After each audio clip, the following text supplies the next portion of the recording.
The night air hung heavy with silence as Thomas Barrett stood at his post outside the Queen's private chambers. His polished boots reflected the dim glow of the corridor lamps, and his ceremonial sword rested against his hip. 20 years of service had taught him to notice the smallest details, the slightest movements that seemed out of place. Tonight, something felt wrong. Thomas had served Queen Elizabeth for nearly 2 decades. He remembered when she was still a young woman, full of energy and determination. Now, at 78, she lay in her bed fighting an illness that everyone knew would soon claim her life. The doctors came and went with grave faces. The family gathered in hushed groups throughout the palace. Everyone waited for the inevitable, but Thomas did not just wait. He watched. He observed. It was his duty to protect the Queen, even in her final days. Especially in her final days. The clock struck midnight. Thomas heard footsteps approaching from the eastern wing. He straightened his posture, hand instinctively moving toward his sword. A figure emerged from the shadows, moving with careful, measured steps. As she came into the light, Thomas recognized her immediately. It was Camilla, the Queen's daughter-in-law, the one who would become Queen Consort when Prince Charles ascended to the throne. "Good evening, Your Royal Highness," Thomas said, bowing his head respectfully. Camilla seemed startled, as if she had not expected anyone to be standing guard at this hour. She quickly composed herself, offering a tight smile. "Thomas, isn't it? I didn't realize you were on duty tonight. I requested this shift, Your Highness. The Queen should not be left unprotected, even at night." Camilla's eyes narrowed slightly, though her smile remained. "How dedicated of you. I've come to check on Her Majesty. The doctor said she might wake during the night, and I wanted to be here for her." Thomas nodded, though something in her tone made him uneasy. "Of course, Your Highness. Shall I announce your presence?" "No need," Camilla said quickly, perhaps too quickly. "I don't want to disturb her if she's sleeping. I'll just sit with her quietly." She moved past him, her expensive perfume trailing in the air. Thomas listened as the heavy door opened and closed. He returned to his position, but his mind was now fully alert. Something about this visit felt unusual. Camilla had never come to visit the Queen at midnight before. She typically made her appearances during the day, when other family members and staff were present. Minutes passed. Thomas could hear nothing from inside the chamber. The palace around him seemed to hold its breath. Then, faintly, he heard a sound. It was the distinct rustle of papers, the soft scratch of a pen on parchment. His heart began to beat faster. The Queen's will. He had overheard the lawyers discussing it just 2 days ago. They had finalized it with Her Majesty, ensuring all her wishes were documented and sealed. The original copy was kept in her private chamber, in the antique writing desk by the window. Only the Queen and her most trusted advisors knew the exact location. Thomas moved closer to the door, pressing his ear against the cold wood. He could hear Camilla moving around the room. More papers rustled. There was the sound of a drawer being opened, then closed. His instincts screamed at him that something was very wrong. He faced an impossible decision. If he entered the room without permission, he would be violating royal protocol. He could lose his position, his pension, everything he had worked for. But if he did nothing, and something terrible was happening, he would never forgive himself. The Queen had always been kind to him. She remembered his name, asked about his family, treated him like a human being rather than a piece of furniture. Thomas made his choice. He knocked firmly on the door. "Your Highness, is everything well? I thought I heard something fall." There was a pause, then Camilla's voice, sounding slightly breathless. "Everything is fine, Thomas. I simply knocked over a book. Clumsy of me. May I assist you, Your Highness?" "No, that won't be necessary. I'll be leaving shortly." But Thomas did not move away from the door. He waited, listening. More rustling sounds came from within. Then silence. Several minutes passed. Finally, the door opened, and Camilla emerged, her face composed, but her eyes bright with something Thomas could not quite identify. Triumph. Fear? Guilt? "The Queen is resting peacefully," she said. "I've made her comfortable. You may continue your watch, Thomas." She walked away down the corridor, her steps quick and purposeful. Thomas waited until she disappeared around the corner, Then he did something he had never done in 20 years of service. He entered the Queen's chamber without being summoned. The room was dimly lit by a single lamp. Queen Elizabeth lay in her bed, her breathing shallow but steady. She appeared to be sleeping. Thomas moved quietly toward the writing desk. The drawers were not quite closed properly. Papers lay scattered across the surface, some folded, some loose. And there, partially hidden beneath a leather journal, was the Queen's will. Thomas picked it up carefully, his hands trembling. He had seen this document before, sealed with the royal crest. But now, the seal was broken. The papers had been unfolded, and as he looked closer, his blood ran cold. There were fresh ink marks on the final page. Words had been added. Phrases had been crossed out. The handwriting was similar to the Queen's, but not quite right. The letters were too careful, deliberate. Someone had altered the Queen's will. Thomas stood frozen, the document clutched in his hands. His mind raced through the implications. If Camilla had changed the will, she was committing fraud against the crown itself. But who would believe him? He was just a guard, and she was about to become queen consort. His word against hers would mean nothing. He looked down at Queen Elizabeth, sleeping peacefully, unaware that her final wishes had been betrayed. Thomas had sworn an oath to protect the crown and the royal family. Now he faced the greatest test of his life. What he did in the next few hours would determine not just his own fate, but possibly the future of the entire royal family. He carefully placed the will back where he had found it, arranging everything exactly as it had been. Then he left the chamber and returned to his post. But he was no longer simply standing guard. He was now gathering evidence, planning his next move, preparing to do what no royal guard had done in centuries. He was preparing to expose a conspiracy at the very heart of the palace. Thomas remained at his post until dawn, his mind working through every possibility. As the first light of morning crept through the palace windows, he knew he could not act alone. He needed an ally, someone with authority who would believe him. But who could he trust in a palace full of ambitious nobles and political players? His shift ended at 6 in the morning. Another guard arrived to replace him, a younger man named David who nodded politely but asked no questions. Thomas left his post and walked through the waking palace, watching servants begin their daily routines. The palace was like a small city, full of hundreds of people, each with their own loyalties and secrets. Thomas went to his small apartment in the staff quarters. He had lived here for 15 years, in 2 modest rooms that overlooked the palace gardens. His wife Margaret was already awake, preparing breakfast. She looked up as he entered, immediately noticing the tension in his face. "Thomas, what's wrong? You look like you've seen a ghost." He sat down heavily at their small table. For a moment, he considered telling her everything. But Margaret worked in the palace kitchens. If he told her, he would be putting her in danger too. Some secrets were too heavy to share, even with the person you loved most. "Just a long night," he said, forcing a smile. "The Queen is very ill. It weighs on everyone." Margaret studied his face, not entirely convinced, but she did not press him. She placed a cup of tea in front of him and squeezed his shoulder gently. "You're a good man, Thomas Barrett. Whatever is troubling you, I know you'll do the right thing." Her words strengthened his resolve. He drank his tea quickly, changed out of his uniform, and left the apartment. He had remembered someone who might help him. Lord William Ashford, the Queen's private secretary. The man had served the Queen for 30 years, longer even than Thomas. If anyone would care about protecting Her Majesty's wishes, it would be Lord Ashford. Thomas found Lord Ashford in his office, a cramped room filled with papers and leather-bound books. The old man looked up from his desk, his reading glasses perched on his long nose. "Barrett, what brings you here? Shouldn't you be sleeping after your night shift?" Thomas closed the door carefully and approached the desk. "My lord, I need to speak with you about a matter of utmost importance.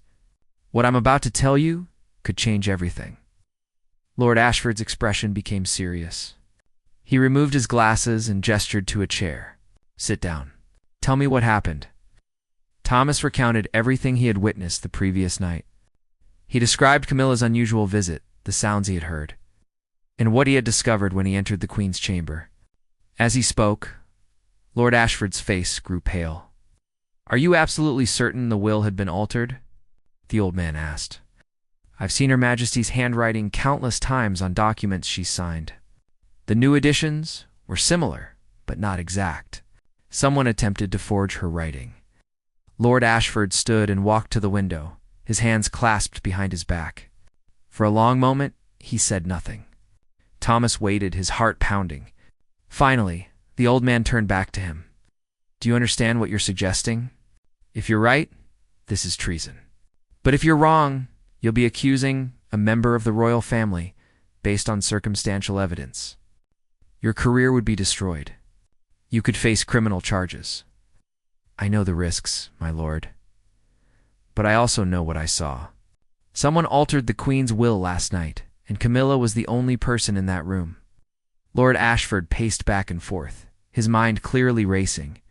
"We need proof. Solid, undeniable proof. Your testimony alone won't be enough.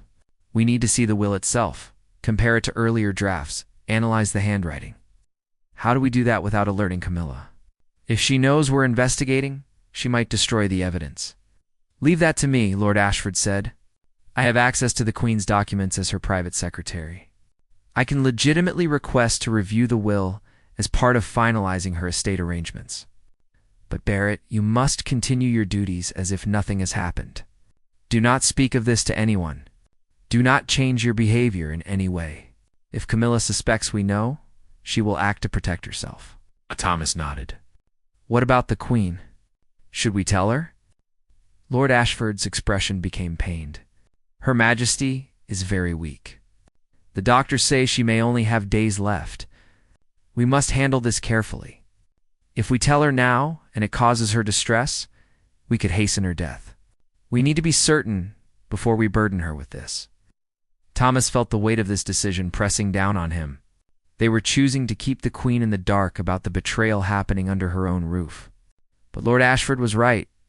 In her fragile state, the shock could kill her. "I understand, my lord. What do you need me to do?" "Continue your regular duties. Keep watching. If Camilla returns to the Queen's chamber, observe everything.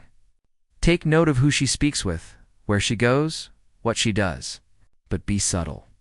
She must not know we're watching her." Thomas left Lord Ashford's office feeling both relieved and more anxious than before.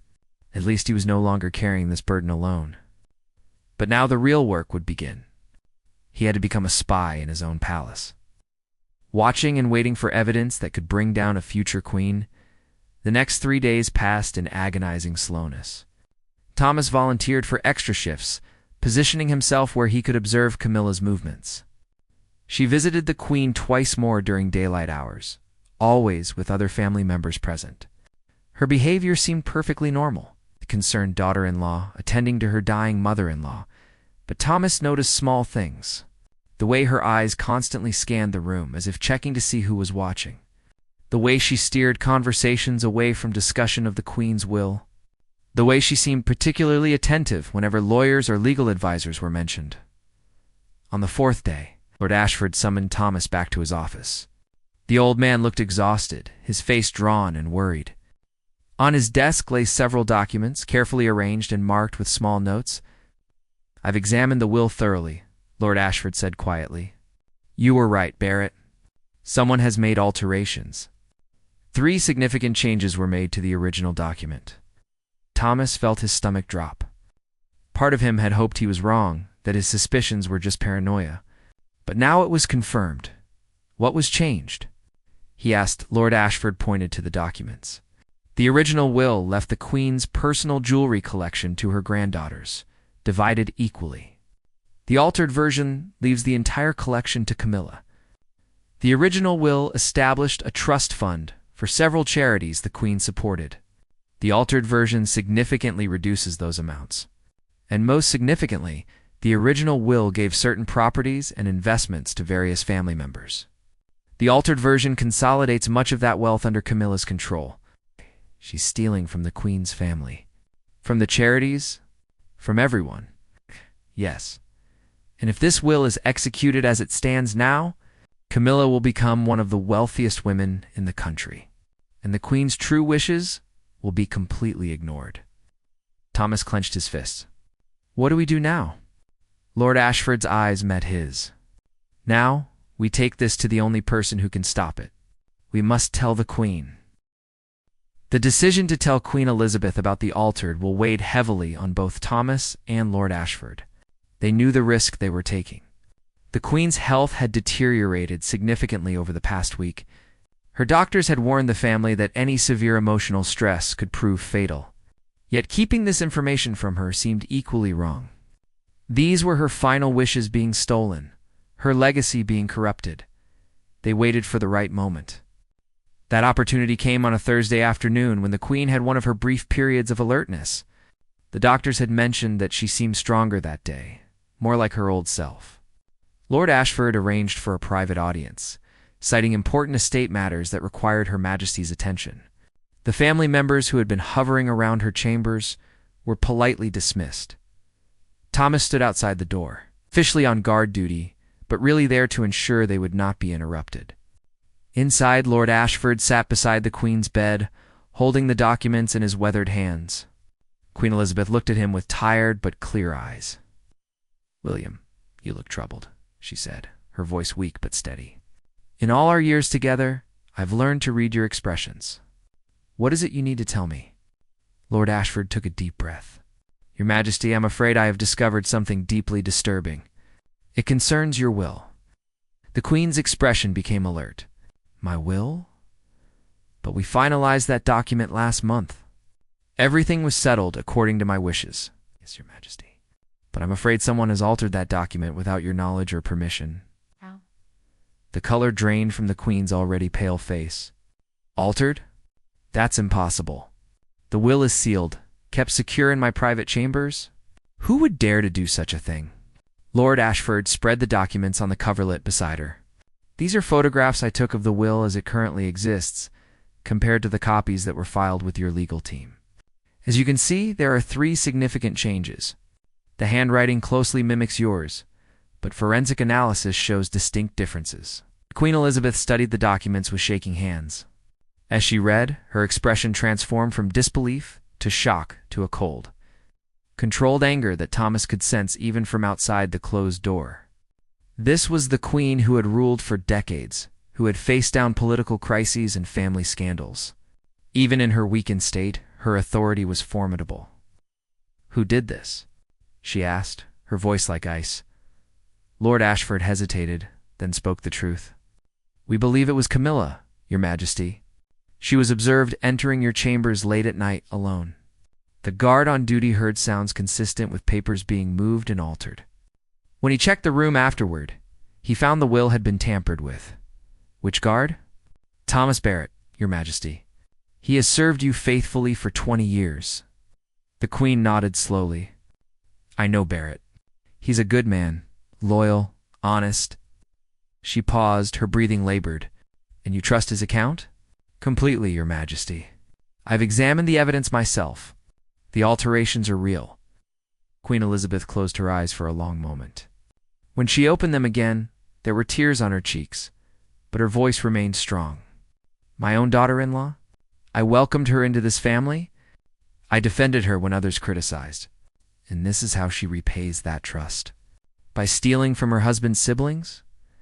By taking money meant for sick children and struggling families? I'm deeply sorry, Your Majesty. I know this is painful."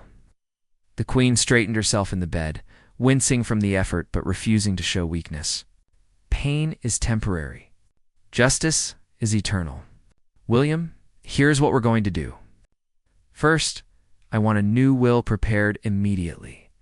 Use my legal team, but ensure that Camilla and Charles know nothing about it. The new will should be identical to my original wishes before the alterations." "Of course, Your Majesty." "Second, I want the altered will kept exactly where it is. Do not let Camilla know we've discovered her crime. I want to see how far she's willing to go with this deception." Lord Ashford looked worried. "Your Majesty, if I may suggest, perhaps it would be better to confront her immediately. The stress of maintaining this secret could be harmful to your health." The Queen's eyes flashed with the old fire that had carried her through decades of rule. "I've faced worse stress than this, William. I've dealt with wars, political upheavals, and family tragedies. I can handle one scheming woman who thinks she's clever enough to fool me." She paused, catching her breath. "Besides, I want to understand her fully. What else is she planning? Who is helping her? Is Charles involved, or is he as much a victim as the rest of us?" Thomas, listening from outside, felt a surge of admiration for the Queen, even on what might be her deathbed. She was thinking strategically, protecting her family, and seeking the full truth before passing judgment. The Queen continued, "I want Thomas Barrett rewarded for his loyalty. When this is over, see that he receives a commendation and a significant increase in his pension. Good people who do the right thing, even when it's difficult, should be recognized. I'll see to it personally, Your Majesty. And William, not a word of this to anyone else. Not the other guards, not the family, not the staff. Only you, me, and Barrett know the truth. It stays that way until I decide otherwise." Lord Ashford bowed his head. "As you wish, Your Majesty." When Lord Ashford emerged from the Queen's chamber, his face was pale but determined. He gave Thomas a slight nod, indicating that the conversation had gone as well as could be expected. They walked together down the corridor, far enough from the door that they could speak without being overheard. "She took it better than I feared," Lord Ashford said quietly. "But she's angry, Barrett. I've known Her Majesty for 3 decades, and I've never seen her this coldly furious. She wants to let this play out, to see what else Camilla might do." Thomas frowned. "Is that wise, my lord? What if Camilla realizes we know? Then we'll be ready. But Her Majesty wants the full truth before she acts. She wants to know if Charles is involved, if there are other conspirators. She's treating this like the political crisis it truly is. What are my orders? Continue as before. Watch, observe, report anything unusual to me immediately. But Barrett, be careful. If Camilla even suspects you know something, you could be in danger. People who steal from dying queens are capable of anything." He had not thought of his own safety until that moment. He had been so focused on protecting the Queen and exposing the truth that he had not considered what Camilla might do.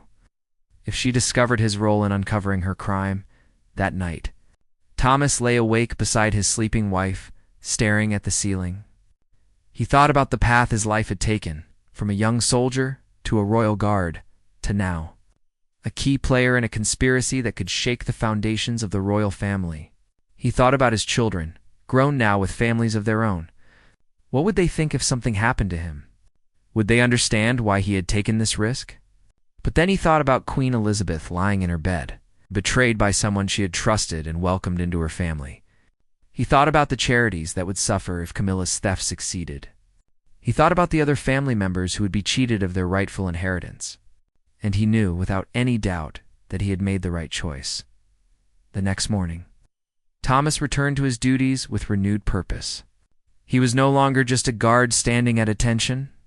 He was a protector of justice, a defender of truth, and a loyal servant to a queen who deserved better than the treachery she had received. Whatever came next, he would face it with courage and honor. The palace continued its daily routine, as if nothing had changed. Servants polished silver and arranged flowers. Cooks prepared elaborate meals. Guards stood at their posts with perfect posture. But beneath this veneer of normalcy, Thomas Barrett watched and waited, knowing that at any moment Camilla might make another move. 3 days passed without incident. Thomas began to wonder if Camilla had abandoned whatever larger plans she might have had. Perhaps altering the will had been her only goal. Now she would simply wait for the Queen to die, confident that her theft would go undetected. But on the 4th day, something changed. Thomas was on afternoon duty when he noticed Camilla speaking with a man he didn't recognize. The stranger was well-dressed in an expensive suit, carrying a leather briefcase. He had the polished appearance of a professional, perhaps a lawyer or financial advisor. They stood in one of the smaller drawing rooms, speaking in low voices. Thomas could not hear their conversation, but he noticed how Camilla kept glancing around nervously, as if checking to see if anyone was watching. After about 20 minutes, the man left through a side entrance. Camilla remained in the drawing room, pacing back and forth. She pulled out her mobile phone and made a call, speaking rapidly into it. Thomas wished he could hear what she was saying, but he dared not move closer. Instead, he memorized every detail of the stranger's appearance to report to Lord Ashford later, that evening. Thomas met with Lord Ashford in the older man's private quarters. They could speak more freely here, away from the corridors and rooms where anyone might overhear. "The man you described sounds like Geoffrey Chambers," Lord Ashford said, frowning deeply. "He's a lawyer who specializes in estate law, not one of the Queen's regular legal team. I checked our records, and he has no official business with the palace." Why would Camilla be meeting with an estate lawyer in secret? That's the question, isn't it? Perhaps she's seeking advice on how to ensure the altered will stands up to scrutiny. Or perhaps she's planning something else entirely. Lord Ashford walked to his window, looking out over the palace gardens. "I've taken the liberty of having Mr. Chambers investigated discreetly. A friend of mine in the legal profession made some inquiries. It seems Mr. Chambers has a reputation for bending rules and finding loopholes. He's brilliant but unscrupulous." Thomas felt a chill run down his spine. This is bigger than just altering a few lines in a will, isn't it? I'm afraid it might be. If Camilla has hired someone like Chambers, she's preparing for a battle. She's building a legal strategy to defend the altered will if it's challenged. But the Queen knows the truth. Her Majesty can simply declare the will invalid and create a new one. Lord Ashford turned back to face Thomas, his expression grave. "That's what worries me, Barrett. What if Camilla is planning to ensure the Queen never gets that chance? What if she's preparing for a scenario where the Queen dies before she can act?" The implication hung in the air between them, too terrible to speak aloud. Thomas felt his blood run cold. "You think she might try to hasten the Queen's death?" "I don't know what to think, but we can't ignore the possibility. A woman who would steal from a dying queen might be capable of anything. We need to protect Her Majesty. We need more guards, security measures. We can't do that without explaining why, and the Queen specifically ordered us to keep this secret. We need to be smart about this, Barrett. We need to catch Camilla in the act of whatever she's planning." "Ah!" Thomas clenched his fists in frustration. They knew Camilla was guilty. They had evidence of her crime. But they couldn't act because the Queen wanted to see the full extent of the conspiracy. Meanwhile, Her Majesty's life might be in danger. "What if we speak to Prince Charles?" Thomas suggested. "He's her husband. Surely he would want to know if his wife is putting his mother in danger." Lord Ashford shook his head sadly. "Charles is completely devoted to Camilla. He's defended her against every criticism for years. If we go to him without absolute proof, he'll side with his wife and we'll lose any chance of stopping her. Worse, she'll know we're onto her, and she'll destroy any evidence we haven't yet secured. So we do nothing? No, we watch. We document. We gather every piece of evidence we can, and we stay close to the Queen at all times. You'll increase your shifts in the corridor, outside her chambers. I'll arrange for trusted guards to cover the times you can't be there. We'll create a protective net around Her Majesty without making it obvious." Thomas nodded, though his heart was heavy with the weight of responsibility. "And if we see Camilla trying to harm the Queen, then we stop her, immediately, and by any means necessary. Your duty to protect the crown supersedes all protocol and rank. If you believe Her Majesty is in imminent danger, you have my authorization to act." The next morning, Thomas began his new schedule of extended shifts. He volunteered to cover additional hours, claiming he needed the overtime pay for his upcoming retirement. None of his fellow guards questioned this explanation. They all knew Thomas was a dedicated worker who often took extra shifts. For 2 days, nothing unusual happened. Camilla visited the Queen several times, always during daylight hours and always with other family members present. She played the role of the concerned daughter-in-law perfectly. Sitting by the Queen's bedside, reading to her, adjusting her pillows, and speaking softly about family matters, but Thomas noticed something that made his skin crawl. Whenever Camilla thought no one was watching, her expression changed. The concerned, loving facade would slip, and underneath it was something calculating and cold. She would look at the Queen with eyes that seemed to be measuring, assessing, waiting. On the third night of Thomas's extended watch, something finally happened. It was nearly 2 in the morning when Thomas heard footsteps approaching. He recognized Camilla's walk immediately. She appeared in the corridor, wearing a dark robe, carrying something in her hand. When she saw Thomas standing at his post, she stopped abruptly. "Barrett," she said, and there was a new edge in her voice. "You seem to be on duty quite frequently these days." "It's just helping out where I'm needed, Your Highness." "How dedicated." She smiled, but it didn't reach her eyes. "I'm going to sit with the Queen. She's been restless tonight, and I thought my presence might comfort her." Thomas noticed what she was carrying now. It was a small glass containing liquid. "What is that, Your Highness?" Camilla's smile became tighter. "Just some water with honey. The Queen's throat becomes dry at night. I like to prepare this for her myself, I see. Would you like me to have one of the medical staff verify it's appropriate for Her Majesty's current condition? The doctors have been very specific about what she should consume."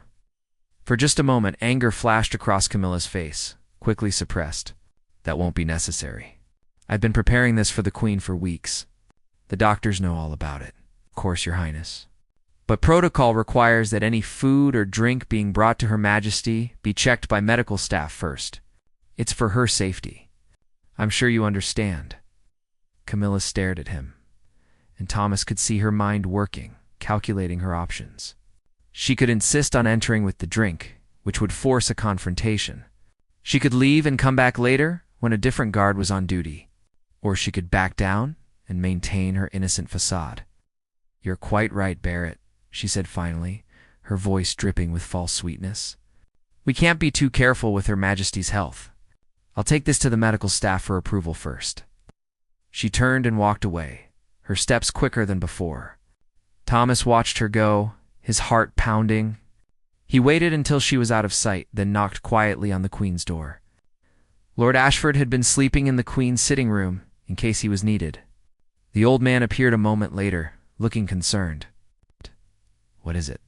he whispered. Thomas quickly explained what had just happened. Lord Ashford's face went white. "The drink. We need to analyze that drink.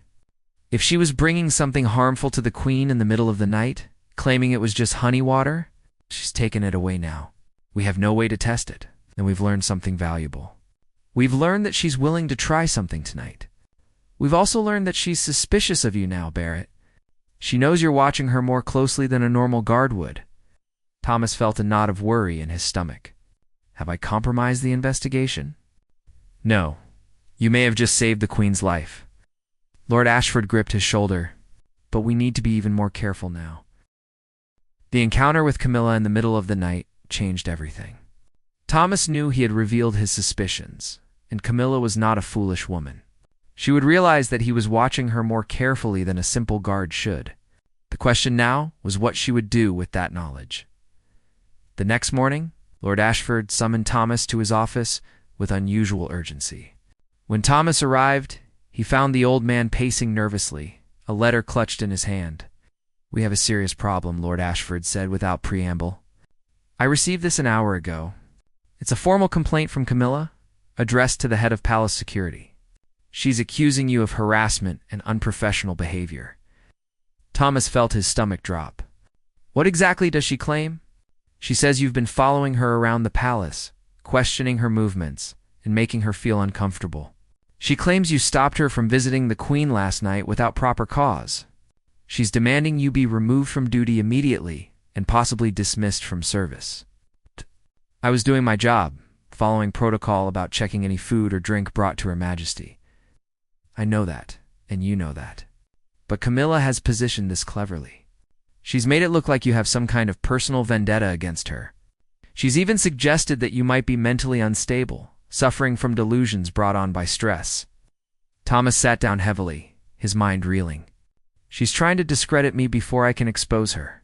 If everyone thinks I'm unstable or have some grudge against her, anything I say about the altered will becomes suspect." "Exactly. It's a brilliant move, actually. Ruthless, but brilliant." Lord Ashford set the letter down on his desk. "But she's made one mistake. She's acted too quickly, too defensively. If you were simply a paranoid guard with delusions, she would have ignored you. By filing this complaint, she's revealed that she sees you as a genuine threat." Thomas thought about this carefully. "So what do we do? If I'm removed from duty, I can't protect the Queen. We're going to use this to our advantage." I'm going to recommend that you be temporarily reassigned to administrative duties while the complaint is investigated. This is standard procedure, so it won't raise suspicions. But in reality, you'll be working with me behind the scenes, continuing our investigation without Camilla knowing. And who will protect the Queen while I'm gone? I've already arranged for 3 guards I trust implicitly. They don't know the full details, but they've been instructed to follow the same protocols you established. No food or drink enters Her Majesty's chamber without medical verification. No visitors after 10 at night except immediate family and medical staff, and they're to document everything. Thomas nodded slowly, seeing the logic in this plan. When do I start this reassignment? Tomorrow? Today, you'll finish your shift as normal. But tonight, we're going to set a trap for Camilla. Thomas leaned forward, interested. What kind of trap? Lord Ashford pulled out another document from his drawer. This is a copy of the legitimate will, the one I've had prepared according to the Queen's original wishes. Tonight, at midnight, I'm going to place this in the Queen's desk drawer, in the exact spot where the altered will currently sits. I'll move the altered will to a secure location where Camilla can't access it. You think she'll come back to check on it? I'm certain of it. She knows you questioned her last night. She knows you saw her with that drink. She's going to worry that we're onto her scheme, and she'll want to verify that the will hasn't been discovered or removed. When she finds a different version in the drawer, she'll panic. But won't she just destroy it and claim it never existed? That's where the second part of the trap comes in. I'm having a discreet camera installed in the Queen's study, hidden in the bookshelf. It will record anyone who enters the room and approaches that desk. If Camilla takes or destroys the new will, we'll have video evidence of her actions. Combined with the altered will, we've already secured. It will prove beyond doubt that she's been tampering with Her Majesty's legal documents. Thomas felt a spark of hope for the first time in days. And video evidence can't be dismissed as the word of an unstable guard against a member of the royal family. Precisely. Now, here's what we need from you. Tonight, you'll be on duty until midnight, as usual. At exactly midnight, you'll be relieved by Guard Harrison, one of the men I trust. You'll leave your post, making sure Camilla, or anyone watching, knows you're gone. This will make her feel safe to act. You think she's having me watched? I think she's being very careful. The woman who's planned all this isn't going to take chances. She'll want to know where you are and what you're doing. That day passed with agonizing slowness. Thomas performed his duties mechanically, his mind focused on the coming night. He saw Camilla twice during the day. Each time, she gave him a cool, satisfied smile that made his blood boil. She thought she had one. She thought her complaint had neutralized him as a threat. At 11 o'clock that evening, Thomas took his position outside the Queen's chambers for what he knew would be his last official shift in this post. The corridor was quiet, except for the distant sounds of the palace settling into night. Lord Ashford had informed him earlier that the camera was successfully installed and testing perfectly. The minutes crawled by. At midnight, Thomas heard footsteps. His replacement, Guard Harrison, appeared right on schedule. The 2 men exchanged the formal words of the changing of the guard. Thomas saluted, then walked away down the corridor, making no effort to hide his departure. But he didn't go far. Lord Ashford had arranged for him to wait in a small service room just around the corner. Out of sight but close enough to respond if needed. The room had a monitor connected to the hidden camera, allowing Thomas to watch everything that happened in the Queen's study. For the first hour, nothing occurred. Thomas began to wonder if their plan had failed, if Camilla had decided not to take the risk. But then, at 10 minutes past 1 in the morning, the monitor flickered. The study door opened silently, and a figure slipped inside. It was Camilla, dressed all in black, moving with practiced stealth. She went directly to the desk and opened the drawer. Even through the grainy camera footage, Thomas could see her expression change from confidence to shock as she pulled out the document. This wasn't the version she had altered. This was something different. Camilla stood frozen for a moment, clutching the papers. Thomas could almost see her mind racing, trying to understand what had happened. Had the Queen discovered the alterations? Had someone replaced the will? Or was this a trap? She began searching through the other drawers frantically, looking for the altered version. When she couldn't find it, her movements became more desperate. She went through the Queen's papers, her jewelry box, even checked behind paintings on the wall. The altered will was gone, and she knew it. Finally, Camilla stopped searching. She stood in the middle of the room, the legitimate will still in her hands, clearly trying to decide what to do. The smart thing would be to leave everything as she found it and retreat. But Thomas could see the panic on her face. She had invested too much in her scheme to give up now. Camilla made her decision. She took the legitimate will and walked to the fireplace. There were still embers glowing from the evening fire. She knelt down and began feeding the pages into the flames. "She's destroying it," Thomas whispered, even though he was alone. "We've got her." But as he watched Camilla burn the document page by page, something else happened. The door to the Queen's bedroom opened. Queen Elizabeth herself appeared in the doorway, supported by her cane, wrapped in her royal blue dressing gown. Despite her illness, she stood with perfect posture, every inch the monarch she had been for decades. "Camilla," the Queen said, her voice cutting through the silence like a blade. "What are you doing?" Camilla spun around, the burning papers falling from her hands onto the hearth. Her face went white with shock. "Your Majesty, I didn't know you were awake. I was just... just destroying my will." The Queen stepped further into the room, her eyes blazing with cold fury. "Did you really think I wouldn't discover what you had done? Did you think I was so weak, so close to death, that I wouldn't notice someone stealing my legacy?" Thomas burst from his hiding place and ran to the Queen's study, Lord Ashford right behind him. They arrived to find Camilla on her knees, tears streaming down her face, trying to salvage the burning pages from the fireplace. The Queen stood over her, unmoved by the display. "Your Majesty," Lord Ashford said gently, "you shouldn't be out of bed. I'm still the Queen, William. I'll decide where I should and shouldn't be." She turned her gaze back to Camilla. "You altered my will. You planned to steal from my family, from charities I've supported my entire life. And tonight, when you realized your crime had been discovered, you tried to destroy the evidence. All of this has been recorded." Camilla looked up, her face a mask of desperation.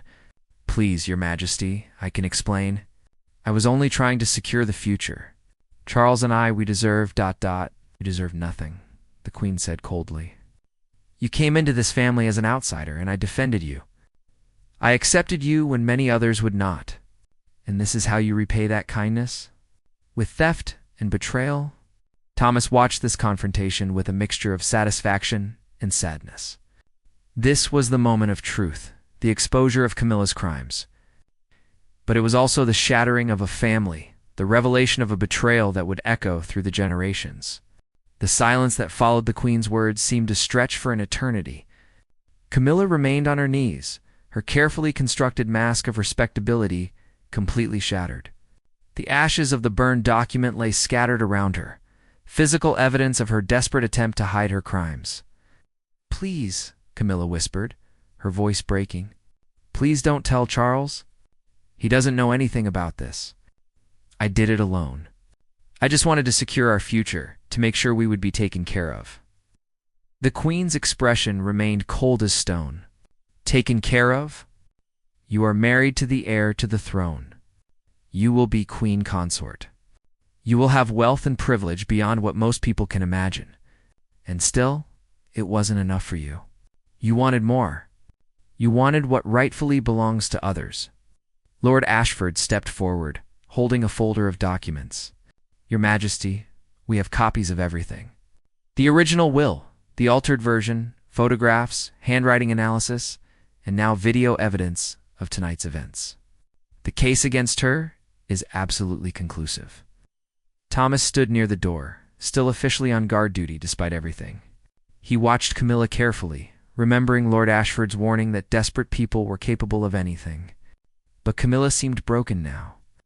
All her schemes collapsed around her. The Queen moved slowly to her favorite chair and sat down, effort clearly costing her. She was silent for a long moment, gathering her strength. When she spoke again, her voice was weary but resolute. "Camilla, you will leave this palace tonight. You will not speak to Charles or any other family member before you go. Lord Ashford will escort you to pack one bag of personal belongings. Nothing else. Everything you have here, every gift, every piece of jewelry, every item purchased with family money stays behind. But Your Majesty, where will I go? I have nothing without Charles. Should have thought of that before you became a thief.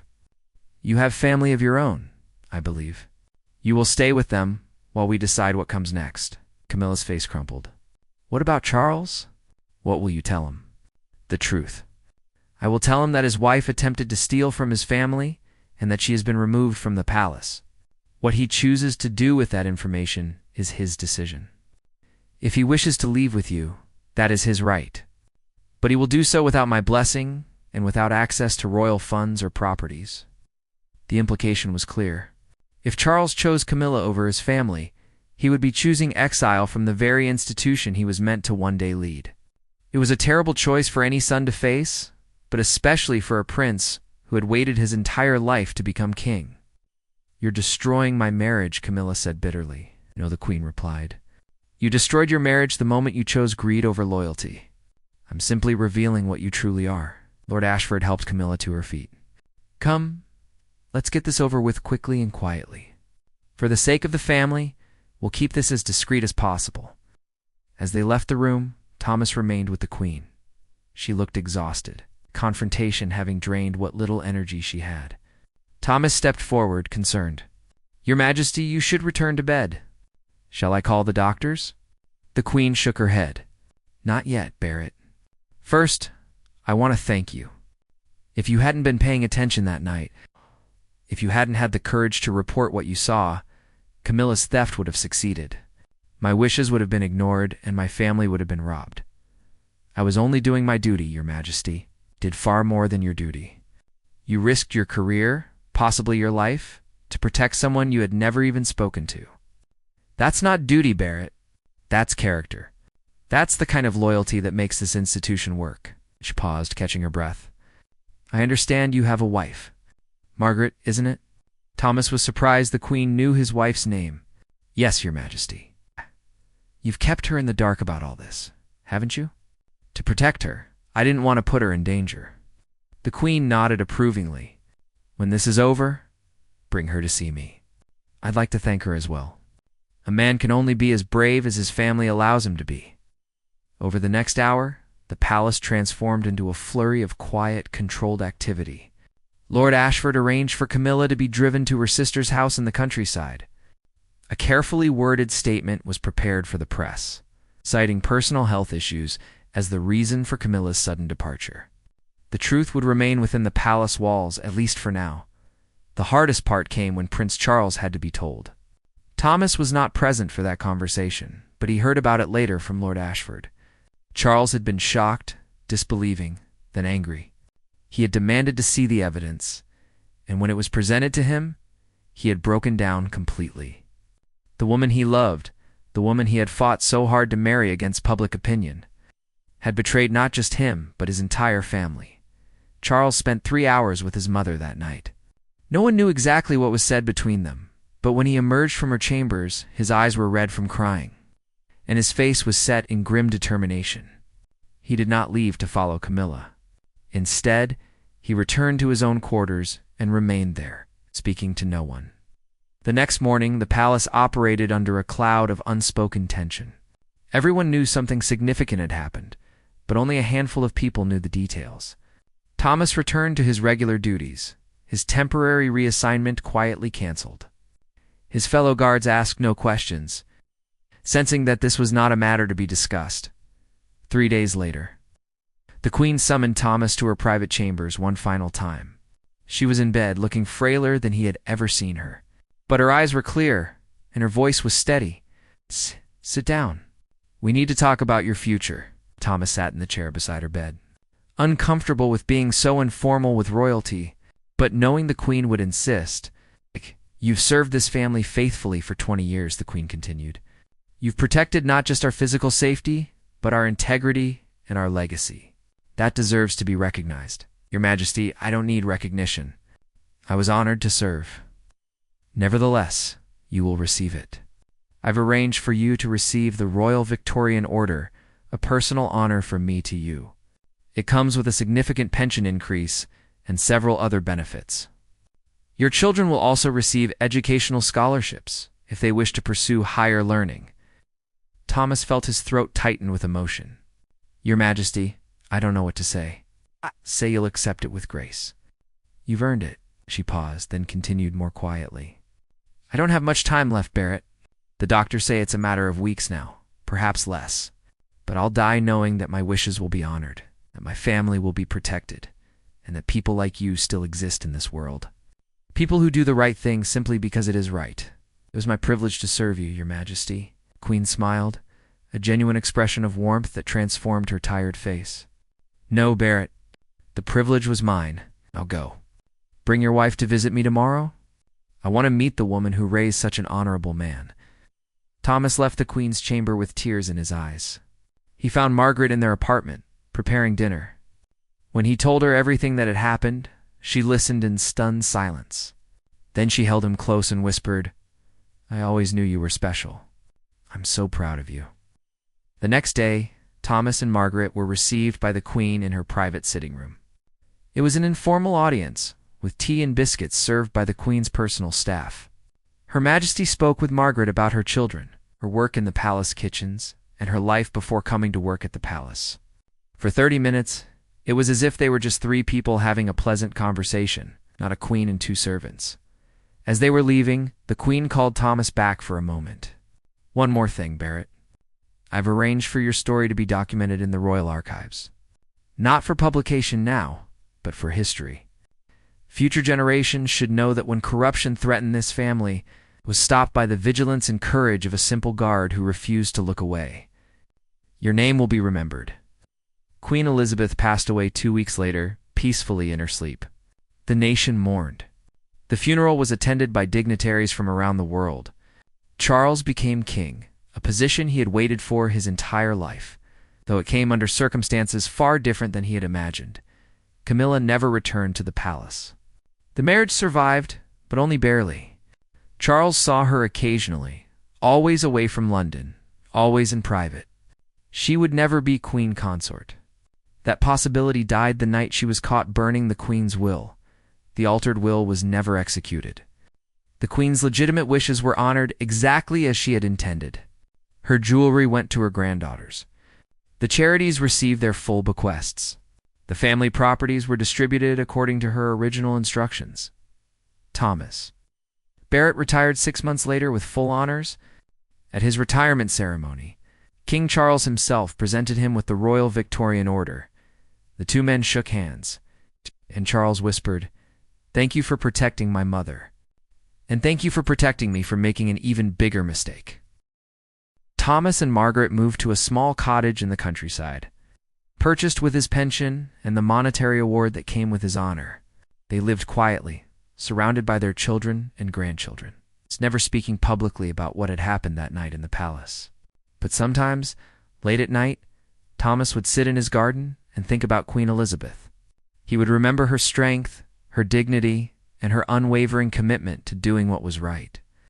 He would remember the trust she had placed in him, a simple guard, to protect something far more valuable than her physical safety.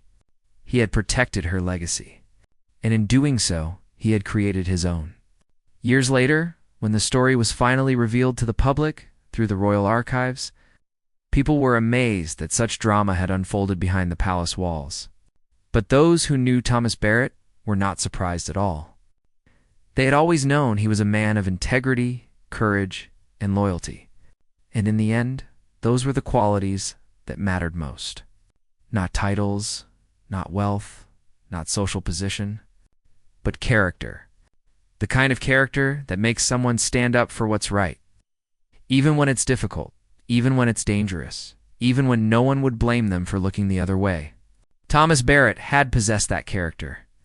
And because of it, a queen's final wishes were honored, justice was served, and a family was protected from betrayal. That was his true legacy, and it was one worth remembering.